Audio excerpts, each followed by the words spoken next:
हाँ जी मित्रों, नमस्कार। आज की इस वीडियो में देखेंगे कि कैंसर किसे कहते हैं। दोस्तों, जैसा कि आप सब जानते होंगे कि कैंसर जो होता है वह बहुत ही खतरनाक बीमारी होता है। या लीवर में हो सकता है, ब्रेन में हो सकता है और ब्लड में हो सकता है, और जहाँ-जहाँ पाया जाता है इसके अलग-अलग प्रकार होते हैं। तो आज हम पढ़ेंगे कि कैंसर जो है इससे कैसे बचा जा सकता है, इसका इलाज क्या है और इसे डिस्कवर किसने किया था, और यहाँ ब्लड कैंसर सबसे पहले किस जेनेटिक डिसऑर्डर से आया था। तो इस वीडियो में डिस्कस करेंगे दोस्तों, तो अंत तक बने रहिएगा। सबसे पहले देखेंगे कि ब्लड किसे कहते हैं। ब्लड कैंसर को समझने से पहले हमें ब्लड को समझना सबसे ज़रूरी है। तो ब्लड जो है वह हमारा दो कंपोनेंट में डिवाइड होता है। एक होता है फॉर्म्ड एलिमेंट, एक होता है हमारा प्लाज्मा। प्लाज्मा जो है इसमें 90 से 92% वाटर होता है और 6 से 8% प्रोटीन। इस प्रोटीन में पाया जाता है ग्लोबुलिन, अल्बुमिन और जितने भी प्रोटीन होते हैं वहाँ यहाँ पाए जाते हैं। दोस्तों, हम ब्लड के बारे में डिटेल नहीं पढ़ रहे हैं क्योंकि हमने ब्लड का एक वीडियो बना दिया है। यदि आपसे नहीं देखें, डिस्क्रिप्शन बॉक्स में देख सकते हैं। उसमें हमने सभी प्रोटीन का फंक्शन भी बता दिया है। तो इसमें 6 से 8% प्रोटीन, 90 से 92% हो, और इसमें जो होता है प्लाज्मा जो है बिना क्लोटिंग फैक्टर के पाया जाता है। एक प्लाज्मा विदाउट क्लोटिंग फैक्टर, जिसमें क्लोटिंग फैक्टर इन्वॉल्व ना हो, और प्लाज्मा क्या कहाएगा, उसे सीरम। यह बहुत ही इंपॉर्टेंट लाइन है दोस्तों। प्लाज्मा विदाउट क्लोटिंग फैक्टर उसे क्या कहेंगे, सीरम। इसके बाद हमारा आता है फॉर्म्ड एलिमेंट। फॉर्म्ड एलिमेंट में दोस्तों पाया जाता है हमारा RBC, WBC, platelets. Formed element में दोस्तों हमारा पाया जाता है कौन कौन, आरबीसी, डब्ल्यूबीसी और प्लेटलेट्स। आरबीसी का नाम है इरिथ्रोसाइट्स, डब्ल्यूबीसी का नाम है ल्यूकोसाइट और प्लेटलेट्स का नाम है थ्रोम्बोसाइट्स। यहाँ आरबीसी जो है वह 5 से 5.5 मिलियन पाया जाता है, 6 से 8.5, और यहाँ लाखों में पाया जाता है। तो आरबीसी जो है वह बाई कनकेव शेप्ड का होता है। इसमें न्यूक्लियस जो है वहाँ अब्सेंट रहता है आरबीसी में। इस यहाँ न्यूक्लियस इसमें प्रेजेंट रहता है, और प्लेट्स में भी प्रेजेंट रहता है। तो आरबीसी में न्यूक्लियस एब्सेंट रहता है। यह इसका लाइफ स्पेन जो होता है वह 120 दिन का होता है, और आरबीसी जो है 120 डे का। आरबीसी का ग्रेवयार्ड माने आरबीसी का कब्रिस्तान किसे कहा जाता है, तो इसे कहा जाता है स्प्लीन को। स्प्लीन को क्या कहा जाता है, आरबीसी का ग्रेवयार्ड। इसके बाद डब्ल्यूबीसी और प्लेटलेट्स।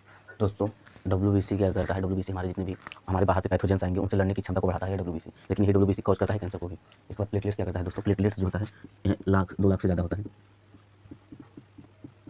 प्लेटलेट जो है जब 2 लाख से ज़्यादा रहता है तो हमें थकान नहीं होता है। यदि आप कौन बोल रहे हैं, कोई काम कर रहे हैं, खेत में आप झूलना झूल रहे हैं या झुला रहे हैं, तो आप थकेंगे नहीं किससे, प्लेटलेट्स अगर आपका ज़्यादा रहेगा। लेकिन अगर आपका प्लेटलेट्स की संख्या कम है तो आप बहुत ही जल्दी थक जाएंगे। अब दोस्तों, ब्लड के बारे में कुछ नॉर्मल बात जान लेते हैं। तो ब्लड जो है वह एक मेल में 5 से 6 लीटर पाया जाता है, और फीमेल में पाया जाता है दोस्तों 5 से 5.5 लीटर पाया जाता है। ब्लड एक मेल में 5 से 6 लीटर पाया जाता है, फीमेल में 5 से 5.5। और हीमोग्लोबिन दोस्तों बहुत ही इंपॉर्टेंट रोल निभाता है हमारे। हीमोग्लोबिन हमारे अंदर पाया जाता है 14 DL, और फीमेल के अंदर पाया जाता है 13 DL पर लीटर। देख ले रहे हैं 5 से 6 लीटर हीमोग्लोबिन का। हाँ, हमारे अंदर पाया, सॉरी इसका वो हो गया 14 ग्राम। यहाँ DL, यहाँ भी DL। तो जो इसके डॉक्टर होते हैं ब्लड को, यहाँ हम हेमेटोलॉजी या सीरोलॉजी कहते हैं। हेमेटोलॉजी या सीरोलॉजी। हमारे अंदर हीमोग्लोबिन ज़्यादा पाया जाता है, इसलिए हमारा जो बॉडी होता है वह हार्ड होता है मेल्स का, और फीमेल्स के अंदर हीमोग्लोबिन कम पाया जाता है, इसलिए उनका बॉडी थोड़ा सॉफ्ट होता है।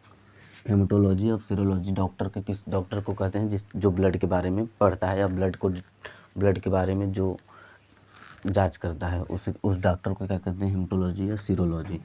तो हमने देखा ब्लड के बारे में, इसका पीएच मान होता है 7.6 दोस्तों, 7.4।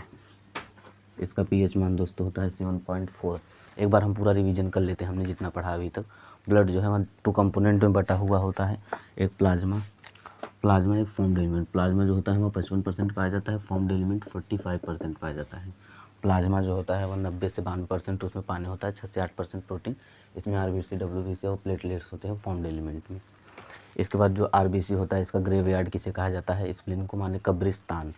रेड ब्लड कॉर्पसेल्स का कब्रिस्तान किसे कहा जाता है, स्प्लीन को। तो आपने अक्सर सुना होगा कि जो स्मोक करते हैं, सिगरेट पीते हैं, उन्हीं को कैंसर ज़्यादा होता है। ऐसी बात नहीं है कि जो स्मोक नहीं करते उनको कैंसर नहीं होता है, लेकिन जब आप स्मोक कर रहे हैं तो आपको कैंसर होने की चांस बढ़ जाते हैं कुछ प्लेसेस पर। जैसे थ्रोट कैंसर हो सकता है, ओइसोफेगस कैंसर हो सकता है, ब्रेस्ट कैंसर, या जो स्मोक और सिगरेट कर रहे हैं उनको लीवर कैंसर भी हो सकता है। Liver cancer. दोस्तों ब्लड कैंसर जो है इसके डिस्कवरर सबसे पहले लिख देते हैं। अब ब्लड कैंसर के डिस्कवरर थे अल्फ्रेड। इन्होंने सबसे पहले डिस्कवर किया था ब्लड कैंसर को, वो भी ल्यूकेमिया का। ल्यूकेमिया, अभी ल्यूकेमिया के बारे में बात करेंगे। 1825 में 1825 में अल्फ्रेड विल्पियो ने डिस्कवर किया था कि इसको ब्लड कैंसर के एक टाइप को, जिसका नाम है ल्यूकेमिया के। तो ब्लड कैंसर केवल स्मोक और सिगरेट करने वालों को नहीं, आपने ऐसे लोगों को भी देखा होगा जो सिगरेट नहीं पीते, दारू गांजा नहीं करते, उनको भी हो जाता है ब्लड कैंसर। तो ब्लड कैंसर जो समझने के लिए सबसे पहले जानते हैं, एक लड़का था चिराग, जो कि बहुत ही सुस्त रहता था, हमेशा ही आलसी लेजीनेस रहता था। तो उसके पिता और माता ने गए रूटीन चेक कराया उसका, तो इसमें हीमोग्लोबिन कम पाया गया। इसे एक जेनेटिक डिसऑर्डर था जिसका नाम है थैलेसीमिया। यहाँ थैलेसीमिया क्या था, इससे जेनेटिक डिसऑर्डर था जिससे हीमोग्लोबिन जो है वह कम हो जाता है, जिससे कि जिसके अंदर हीमोग्लोबिन कम रहता है वह बहुत ही सुस्त हो जाता है।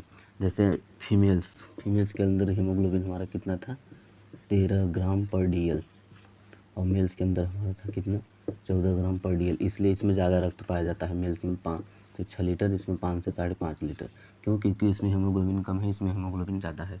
तो चिराग के अंदर हीमोग्लोबिन कम था, इसे जेनेटिक डिसऑर्डर था, इसलिए इसे ब्लड ट्रांसफ्यूजन कराने की आवश्यकता होती थी। दोस्तों हर 2 हफ्ते में इसे किस चीज़ की आवश्यकता होती है, ब्लड ट्रांसफ्यूजन।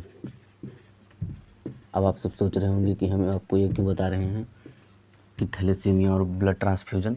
देखिए दोस्तों, जो ब्लड कैंसर होता है जिसमें हीमोग्लोबिन बहुत ही कम रहता है, उसमें ज़्यादा होने के चांस रहते हैं, और ख़ासकर जिसमें थैलेसीमिया डिसऑर्डर रहता है उससे ब्लड कैंसर होने के बहुत ज़्यादा चांस रहते हैं। इसलिए आपको बताना है, जेनेटिक डिसऑर्डर जिसमें रहता है उसमें ब्लड कैंसर होने का चांस बहुत ही ज़्यादा रहता है। अब देखेंगे हम ब्लड कैंसर के टाइप। इससे पहले इसे इरेज कर देते हैं। तो जो होते हैं 3 प्रकार होते हैं। सबसे पहला ल्यूकेमिया, और दूसरा लिम्फोमा और माइलोमा। वैसे तो जो कैंसर होता है वह अलग अलग 2 से 16 प्रकार का होता है, डिपेंडिंग करता है कि वह कहाँ पाया जाता है।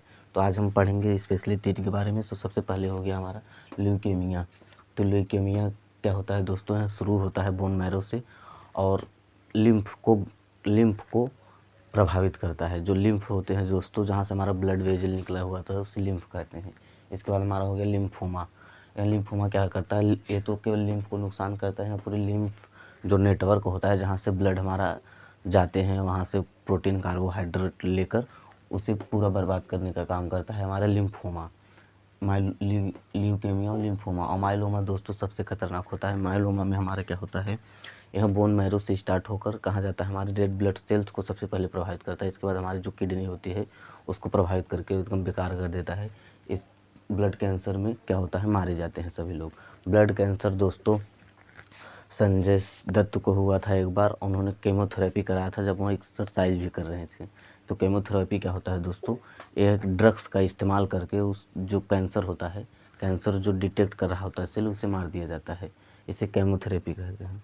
क्या होता है केमोथेरेपी दोस्तों, जो एक ड्रग्स माने एक मेडिसिन का इस्तेमाल करके जो भी सेल कैंसर को उत्पन्न कर रहे हैं, कैंसर कॉज कर रहे हैं, उन्हें मार दिया जाता है।